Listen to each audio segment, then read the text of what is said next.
That is Ms. Roose's report on the implementation of Article 17 of the Common Fisheries Policy Regulation. I'll now give the floor to our rapporteur, Ms. Roose, who will be sharing this draft report.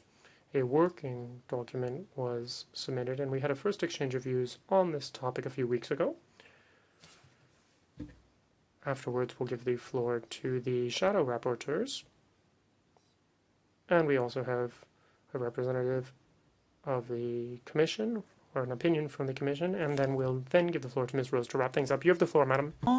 Thank you very much, Chairman, and a very happy 2022 to everyone. On behalf of the Greens, congratulations to you, Chairman, for being elected. We very much look forward to working with you in the next 2 years, just as we enjoyed working with you over the last 2 years. My congratulations as well to the elected vice chairs and to the fourth vice chairperson who will be elected. As for this report on the implementation of Article 17, I'm delighted to share this draft report with you on the implementation of Article 17 of the Common Fisheries Policy Regulation. Since I submitted my working document, as you said, I was able to have an exchange of view with other stakeholders. I also bore in mind the comments made during the last meeting so that I could prepare this draft. I studied Article 17, which is part of a set of articles, and this article cannot be set aside without bearing in mind the environmental, social, and economic nature of the CFP. Article 17 is a key component of the CFP.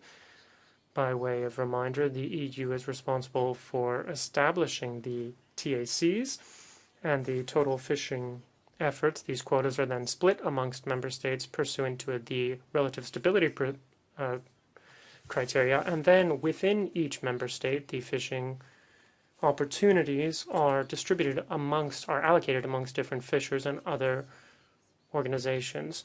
Distribution of fishing opportunities therefore falls to member states, but Article 17 of the CFP regulation stipulates various obligations for member states.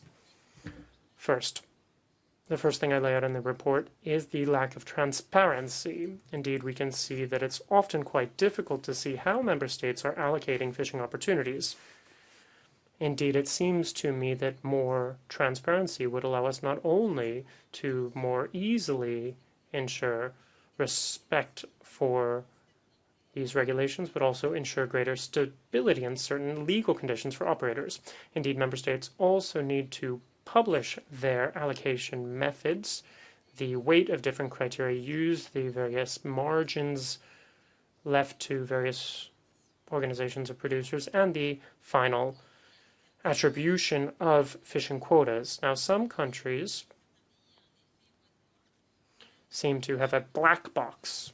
Some fishers don't even know why a specific vessel has a specific quota. There are 2 member states that have public registries, and this is a very interesting practice which in my view should be more generalized. Second, the criteria utilized. The text states that member states shall use transparent and objective criteria, including those of environmental, social, and economic nature.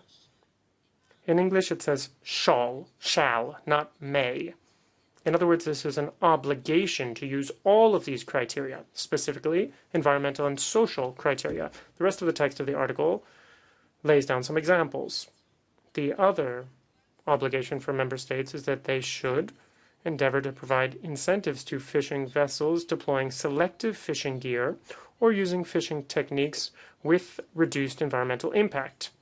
Here, too, it says shall, and that means this is an obligation. When we consider the allocation methods for quotas, we see that a wide range of countries do not have any environmental criteria, and where they do have them, these are not highly weighted. As for incentives, it's more difficult to assess these, but here too very few countries have systems which seem to put in place appropriate incentives. One of the key issues in my report is whether the way in which fishing opportunities are allocated in the EU is in line with the EU's aims as laid down in the CFP. And in the MSFD, the Marine Strategy Framework Directive, the Green Framework, and other strategies. It seems that that's not the case. Now, does it have to be that way? No, I think that our committee needs to work more actively with member states to ensure that they put in place better systems with better incentives, ones that highlight good practices, and perhaps publishing a guide as well. I think Article 17 could help EU member states to more easily achieve their social and environmental aims. There are various ways that this can be done, and I think we need to work with all stakeholders to find solutions. This needs to be bottom-up, in line with local needs.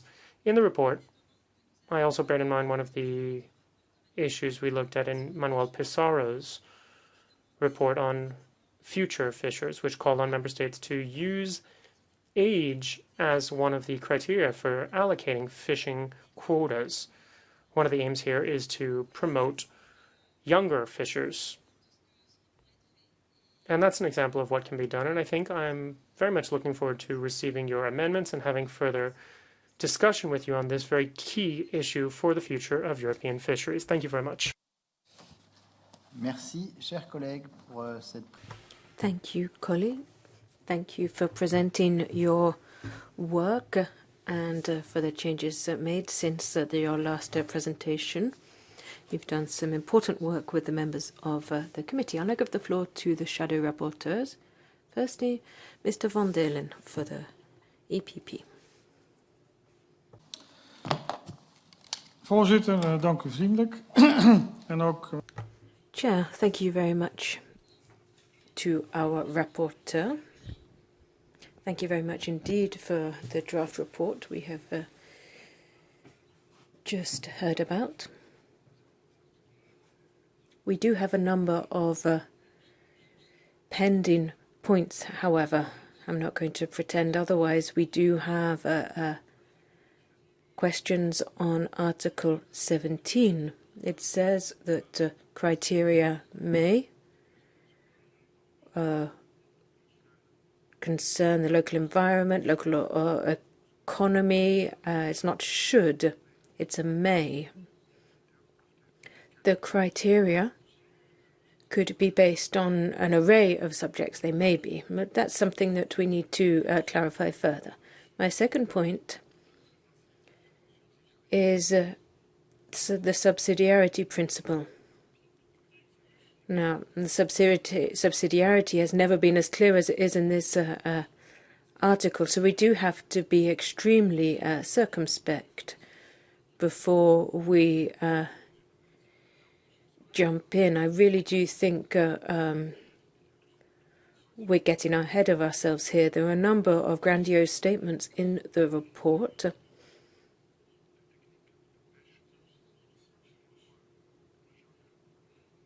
Looking at fishing methods which are environmentally friendly and the least damaging for marine ecosystems and so on and so forth. Electronic fishing, for example, has been condemned here, but we have heard in the past that it could go hand in hand with a number of advantages: respect for the environment, innovation. I think that's something which we could underscore a bit more. The rapporteur also does not look favourably on the rights of fishers going forward, looking at the historic rights of different fisheries.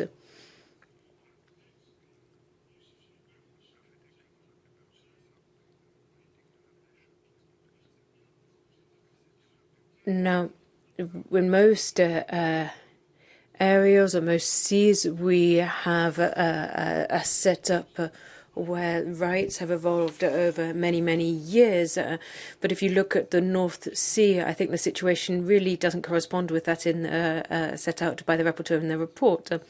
There are a number of provisions elsewhere which do need to be reworked. We have a regime, we have a system in place, and we really don't think we need to amend the regime. It provides us with stability and has worked very well indeed in the past.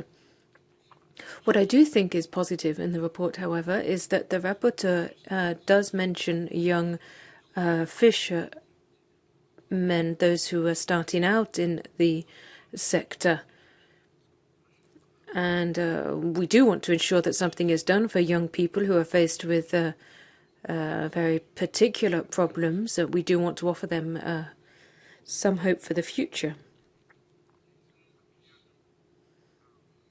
In most cases, we're talking about family businesses or young people taking over from their parents. And I think the rapporteur's provisions under this heading are heading in the right direction. There are, however, a number of other problems at paragraph 60. Methods have to be developed together with the fishing communities and other stakeholders. That's all well and good, but who are we talking about here? I've got the impression that if we leave the wording as it is, there's going to be complaints from all sides. I don't think this is clear enough. I think the rapporteur may well be giving rise to confusion with this particular provision. Then point 11.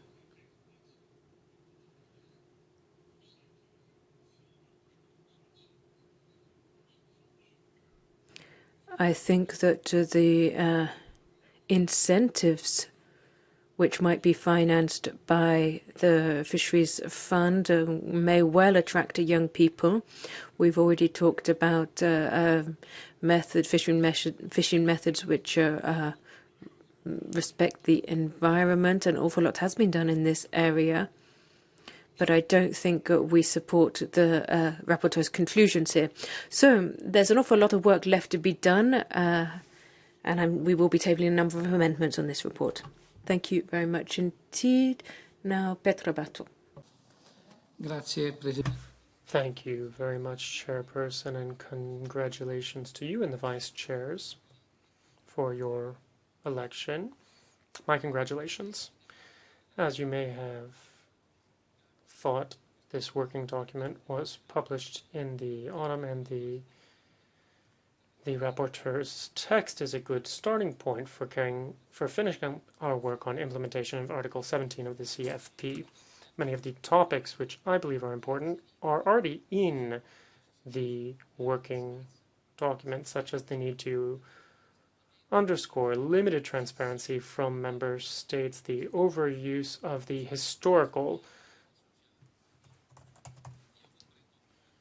catch levels, and the limited use of social characteristics. This autumn, some colleagues also called for having some stability for fishing companies investing money, resources in their companies. But at the same time, some data, as laid down by the rapporteur in the report, in my view, clearly demonstrate the need for more equality. Now, what do I mean by this? I don't think that we need to stress competition between large-scale and small-scale fishing. Obviously, that's not what I'm saying, and I do think that the rapporteur did good work on this matter. In my view, the key point here, the crux, is that there's an imbalance between small-scale fishing operators and larger ones, especially bearing in mind social and cultural characteristics, not to mention numerical ones, which ones make up the largest component of the European fleet.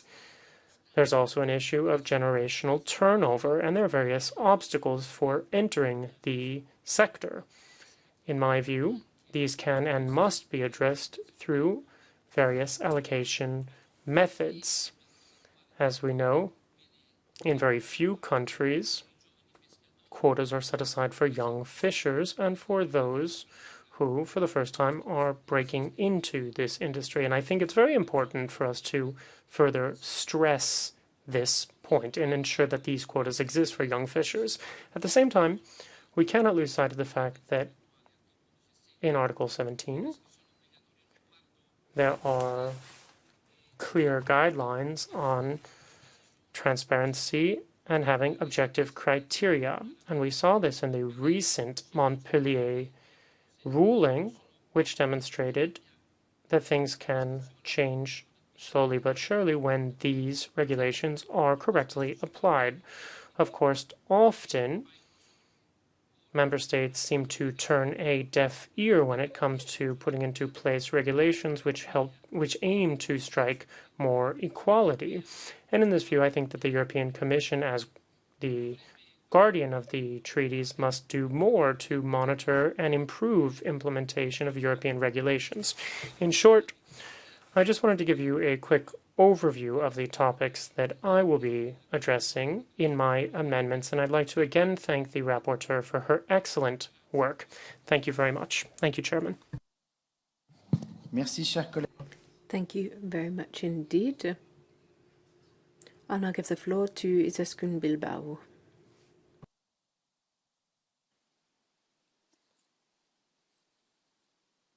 Sí, buenas tardes.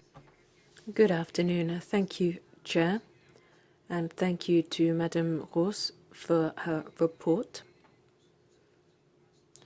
We do have some comments from our side as well.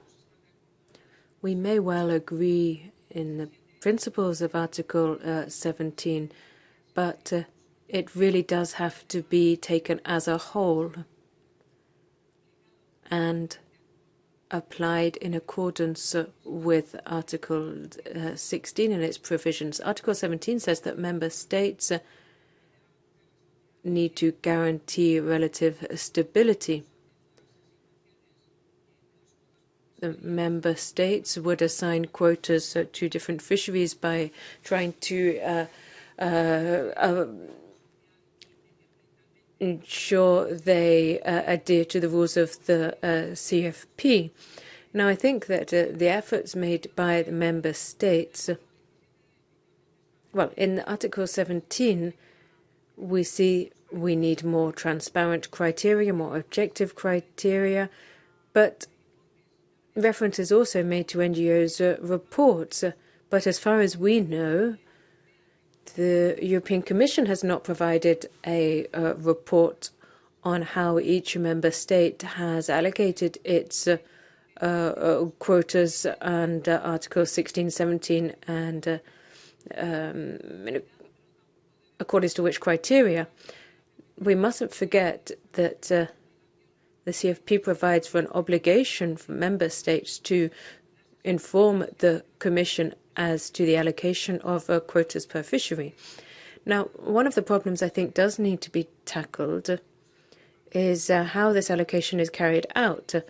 Should we set out new criteria? In Article 17, historic catch levels must be taken into account, and this will ensure stability throughout the sector, and the stability is mentioned several times in the report. So what do we do with those joining the sector? We hear that you can't just buy vessels when you wish. There are a number of criteria in place because we cannot overinflate the market. But then who loses out then when it's time to assigning or allocating quota to new entrants? Who loses their share of the quota? I mean, we do need a fairer system, I think. I don't know if this is the right place to clarify that point, but I think what we really need is an analysis of the implementation of these provisions of Article 16 and Article 17. We need an analysis carried out by the European Commission because all the data we have available at this stage from NGOs, and we don't know which criteria they may have used. We need some institutional criteria, a clear analysis carried out by the Commission. We do agree that we need to allow for generational shift, but in order to do this, we should use all the resources available under in the Fisheries Fund, and there are When looking at the generational change, some people will be leaving the sector, they will be retiring, but let's bear in mind that on many occasions the quotas assigned to fisheries are actually reduced. And what are we going to say? That those fisheries subject to management plans, they're going to lose out. So we do need different criteria. We need different methods of determining allocations. It is going to be complicated. But we agree we need greater objectivity, greater transparency, and objectives at a European level. And it would be very useful indeed for us to have this information available so that the sector is environmentally and socially and economically sustainable. We appreciate the work done to date. Thank you. Merci, Zaskoun. Thank you very much, Zaskoun. I'll now give the floor to Bertine Roos.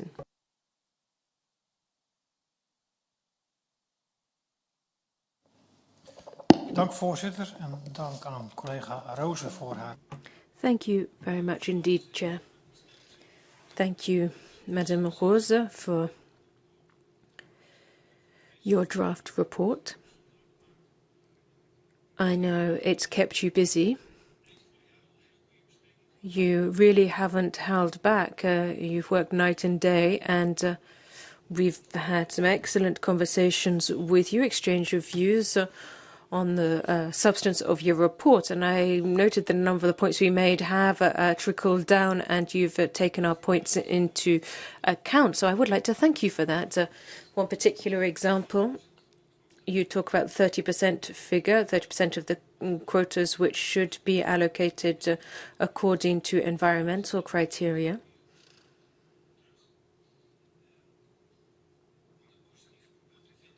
Well, that's what you suggested, but at the outset. But of course, you've amended that figure now.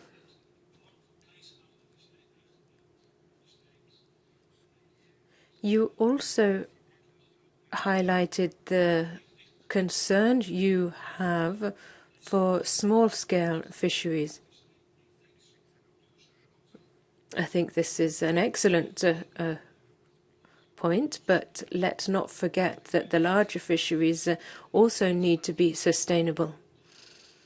And that tends to be the starting point for many provisions. Article 17, as drafted and as implemented in member states, works quite well, actually. The historic rights regime isn't a bad one. It works well and allows for a degree of visibility. It allows for a degree of predictability for the fisheries sector. It allows them to focus their efforts on innovation, for example, and it is through innovation that we will achieve a sustainable development. I think it's also worth flagging up the importance of the subsidiarity principle. Member states are the ones who should be identifying those actions which will allow them to meet their objectives. On environmental criteria and the allocation of quotas. Now, you'll be aware, I've said it in the past, that I have serious doubts because we want to ensure that our fishing is selective and the necessary methods are used to achieve this. But there will be bycatch as well. We do want to respect the environment, but is the approach you have taken the right one? We really do have a number of concerns. We're going to have to authorize selective fishing methods. We know where the problems lie here. So I think we have to act upstream, which means financing innovation, providing necessary financial compensation, and not just depend on quotas as our leverage. We need to encourage young fishers. It's important that you've mentioned them. Once again, the subsidiarity principle is of paramount importance. It's up to member states to do what they can in their own countries to revive the sector. Then there are calls for greater transparency. Of course, it's hard to argue against that, but when allocating quotas, between different companies,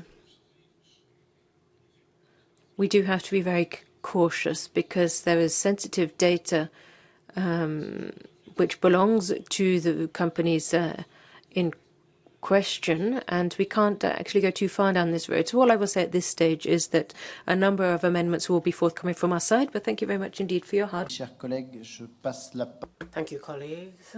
Now I'll give the floor to Mr. Pimenta Lopez. Is he not here? Okay, Gabrielle, who is now a title holder. Thank you, Chair, and congratulations on your re-election as Chair. I would like to express my gratitude for this report, and I want to say something that I think we all agree on, that although the distribution of quotas is a national competency, member states must be transparent.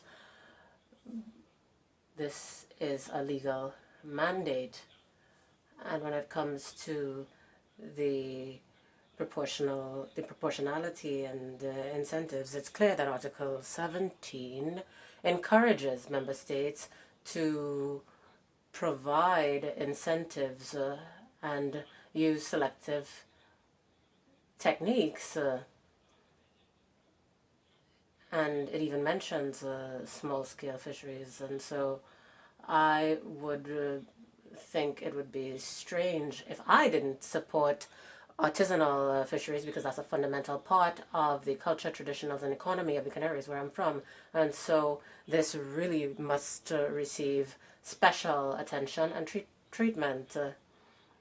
We also have heard other colleagues in the debates mention this when going into the strengths and weaknesses, as well as the opportunities of fleets. Member states must grant special importance to artisanal fleets and provide specific measures for their sustainable development. And of course, logically, and we've done this when it comes to allocation, and when we talked about bluefin tuna, there needs to be a clear message so that member states know that they must protect artisanal fisheries and traditional fisheries sufficiently and give them special consideration, something that goes even beyond what Article 17 explicitly says. And so we are going to continue to discuss this to see what we can come up with. But there's just one thing that I wanted to clear up and put on the table so that we all understand it. It cannot be said that artisanal fisheries are the only types of fisheries that have a low environmental impact. There's also large-scale fisheries that can be perfectly environmentally friendly and sustainable and have a low climate impact and environmental impact. So I think that they should receive the same sort of treatment. And we can also say that in some cases, we cannot allow artisanal fisheries to get all of the quota and thereby block other fleets from receiving their fair share. That would be against the goals of the CFP itself, and we cannot let consumers, it would not allow consumers to have the fish that they need. So we need to ensure that we don't have a war between small and large-scale fisheries. And that is the whole point of Article 17, clear protection for artisanal fisheries with no debate on that, but at the end of the day, without saying that any other type of fisheries is automatically a bad thing. So that is going to be the line of our amendments, and we will present those soon. Thank you very much. Merci, cher collègue. Thank you, dear colleague. Do I have any other requests for the floor? Grace?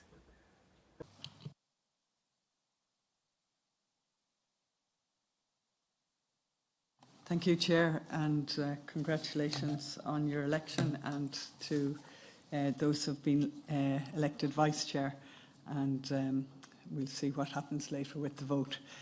So I'd like to thank the Rapporteur, Caroline Roose, for this key report on the implementation of Article 17. In Ireland, I know that this is an area where both small-scale fishers and environmental groups are in agreement that Article 17 needs to be better applied to ensure just and sustainable distribution of fishing opportunities. And if we take, for example, the mackerel quota as a prime example of inequity in Irish fisheries, so line-caught mackerel accounts for less than 1% of the total Irish allowable catch. Unfortunately, this means that for much of the Irish small-scale fleet, such as the Irish Island Marine Resource Organisation, IMRO, they must rely on non-quota species to stay financially afloat.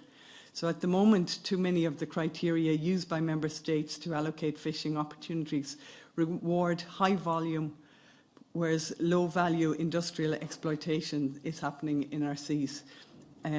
As is so often the case with common fisheries policy, we have the tools to address this, but we're not using them. In this case, one of the tools to address these imbalances in fisheries, while also delivering concrete environmental benefits, is Article 17, which allows member states to allocate fishing activities according to environmental and social criteria. This report makes concrete recommendations that could immensely improve the transparency, sustainability and equity of EU fisheries. In particular, I welcome the recommendation for member states to make publicly available their methods for distribution of fishing opportunities and to take into account the impact of the seabed of certain fishing activities. I also believe there is a need for standardised reporting across the EU, demonstrating how member states are implementing Article 17. So as the Commission conducts its review of the Common Fisheries Policy this year, I urge the Commission to put the better implementation and monitoring of Article 17 at its core. Thank you. Merci. J'ai Madame D'Amato. Thank you. I have Ms. D'Amato requesting the floor. Thank you very much. Très bien, oui. Thank you.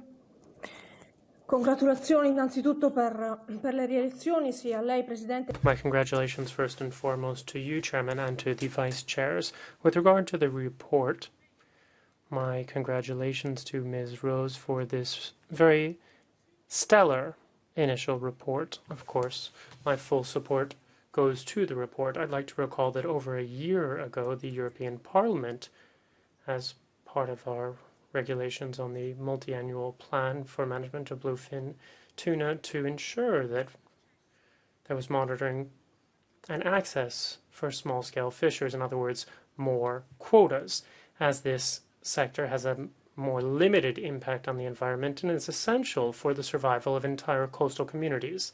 This was supported by member states, and this clearly demonstrated where most governments of coastal states, including my own, the Italian one, stand. What we're seeing is a trend for ensuring that member states comply with regulations, including Article 17, which calls for environmental and transparent, clear criteria, including social and environmental criteria as well for allocations. We need to ensure that member states make available to citizens information about fishing opportunities. This is about transparency, not only for the sector, but for all citizens, to ensure that they know that fishing resources are managed in a way which ensures full respect for the environment and local communities, which are essential for their economies. So yet again, I'd like to express my full support to Ms. Roose for the excellent initial report. Thank you very much. Je n'ai pas d'autres demandes d'intervention. I don't see any further requests for the floor. So I'd like to thank all of the colleagues for their comments. I think we have Ms. Tompkin from DG Mare, the European Commission, online. So you may take the floor. Thank you, Chair. And thanks to the Rapporteur for this report. We've been reading it with interest, also following the discussion that was there in autumn. For us, this report comes at a very good time. As you know, we are working towards reporting on the common fisheries policy at the end of this year. We have currently a targeted stakeholder consultation ongoing on it. And indeed, the allocation of quotas is part of the reflections there. Following the Commissioner's mission letter, and as we've been informing at different occasions, the social dimension of the CFP is really important in this context. We are looking with the Scientific, Technical and Economic Committee on how to improve social indicators, and indeed also looking at the application of Article 16 and 17. So concretely, when it comes to Article 17, and as you also indicate in the report or in the draft report, there are two issues. One is the issue of transparency, the other is the use of the criteria. Maybe first on transparency, we fully share your concerns in terms of the need of transparent criteria. This is not just for Article 17, but also for Article 16, which applies to all cases where there are tradable quotas. Of course, transparency means transparency on the systems and the criteria applied by member states, not necessarily about the actual allocations, where, of course, issues of data protection might come in. So what we are doing at the moment, we've written to all the member states and we're asking them to provide specific information on what they are doing under Article 16 and 17, hoping to get a much better picture of where we are now, and also to see how on that basis we can then use that to reflect on what could be the focus for the report on the common fisheries policy, if we see good examples or experiences in member states that can be shared, so that this can feed into the further work. Of course, the allocation and the choice of the criteria is very much something for the member states. Article 17 gives indications what member states may look at, but each case is different, each member state, its sea basin is different. And still, from the Commission side, it's also clear this should not be a static thing. It's for member states to look at the realities and adapt also to the context we are currently in, looking again at the social dimension. You're mentioning in the report generational renewal, which is really important. Focus on small scale, but also stability for the sector that is currently operating and making use of the fishing opportunities that are allocated. One last thing in terms of the criteria. So we do see big differences in member states, and we really want to encourage member states now in the context of the CFP report and the stakeholder consultation, and more widely, to really use this year to reflect what can be done so that we can build on that in the CFP report. And in this respect, I would also be calling out to members of parliament and more generally, don't hesitate to share with us good examples you see, even beyond EU member states, by way of replies to the ongoing consultation, so that we really can see how we can best adapt and implement Article 17. When it comes on how to implement, we see in the draft report a mention of guidelines or guidance notes.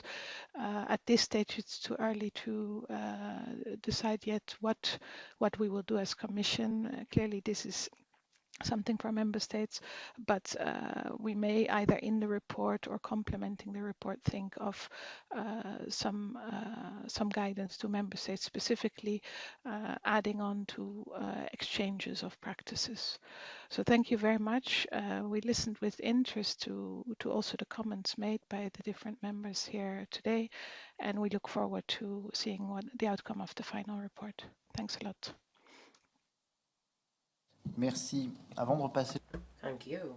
Before I give the floor back to Caroline Roose, I just wanted to point out that there is a principle that we quite like in the European Parliament, that is transparency in public decision making.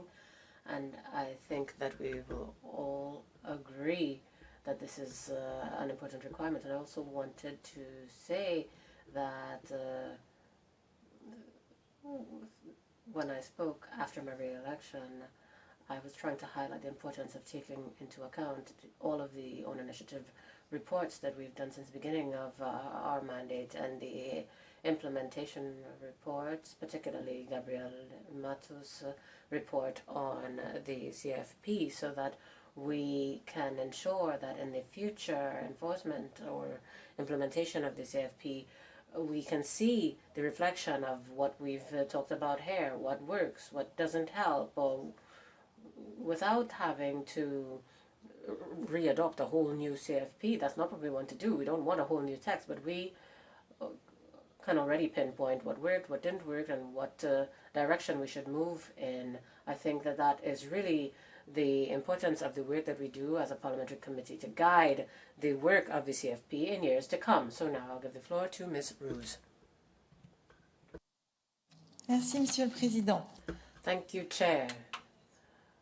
Well, let me go back to your different comments. Mr. Van der Len, first of all, you talked about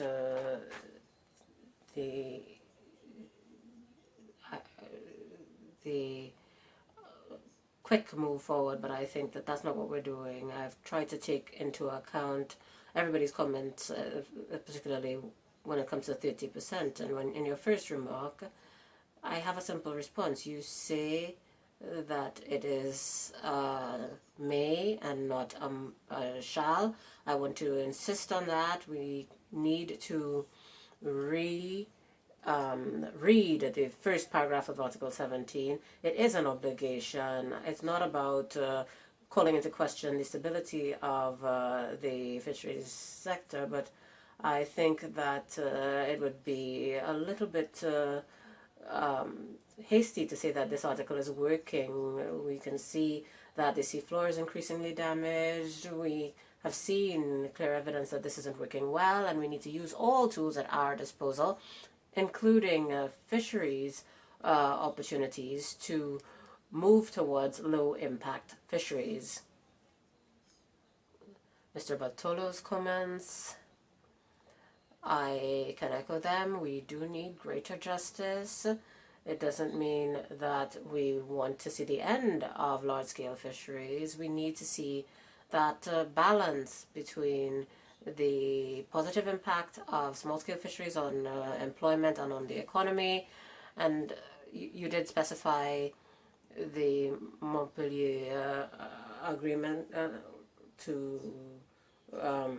in terms of the management of bluefin tuna. We saw the first ruling on that, and it's a very good example. I have Ms. Bilbao next.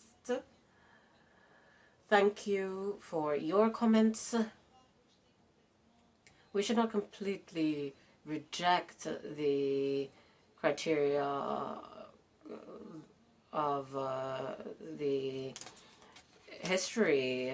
We have to have the data on quotas sent to the Commission, and the Commission must publish that impartial study. One question was asked. You asked, whose quotas are we going to be taking? And as Mr. Bartolo said, quotas go up, they go down. Mr. Bartolo mentioned the Court of Montpellier's ruling on bluefin tuna. The bluefin tuna quota increases every year. And so we can increase the share of small fisheries without taking anything away from anyone. Mr. Mato, Mr. Van der Len, you mentioned that quota distribution and allocation was a competency of member states, and I completely agree with that. But we can help, and the Commission can help the states to move towards more incentivization, more justice. And as I said earlier, when I presented the report,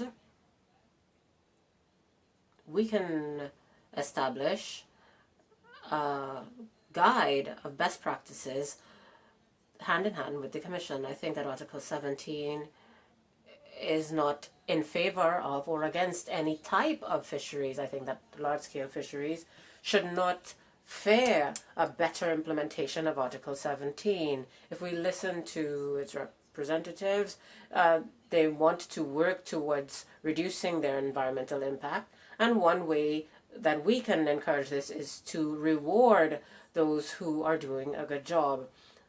Thank you, Grace and Mr. Mato. for your comments.